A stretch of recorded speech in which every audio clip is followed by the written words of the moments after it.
जो बहुत जड़ों में बैठ गई है, लेकिन उसके लिए टाइम लगेगा और उसके लिए एक काम ये करना पड़ेगा कि जिन्होंने ये जहर भरा है उनको इबरत की मिसाल बनाई जाए, उन्हें तरक्कियां ना दी जाए, उनको प्रोटेक्ट किया जाए।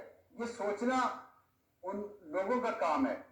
मेरा काम है कि मीडिया में अगर किसी ने ऐसा किया तो क्या मैं उसको डिफेंड करूं, क्या मैं उसे प्रोटेक्ट करूं? अगर मैं ये करूंगा तो क्या मैं इस मुल्क के साथ, अपने आप के साथ, अपने जमीन के साथ मुखलिस होऊंगा? इसी तरह फौज के लोगों को, जुडिशरी के लोगों को, पार्लियामेंट के लोगों को ये सोचना चाहिए कि जिन लोगों ने जहर बोया है, नफरत बेची है इस मुल्क में, नौजवान नस्ल के जहनों में, सियासी इख्तलाफात कोई बुरी बात नहीं होना चाहिए, डिफरेंस ऑफ ओपिनियन बहुत अच्छी बात है, लेकिन नफरत और झूठ भर देना, क्या उनको प्रोटेक्ट करना चाहिए? अपने आप सिर्फ इसलिए कि वो आपकी कम्युनिटी से ताल्लुक रखते हैं, वो ज्यादा इंपॉर्टेंट है, कम्युनिटी या मुल्क ज्यादा इंपॉर्टेंट है? ये फैसला आज पूरी कौम कर ले।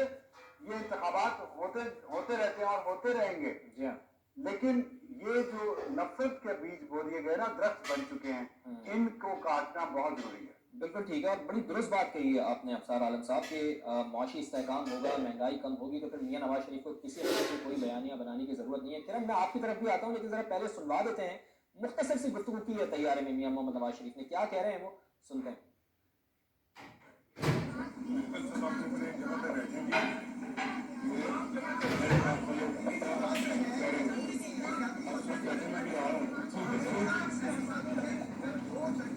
तो एक कायद का जो रोल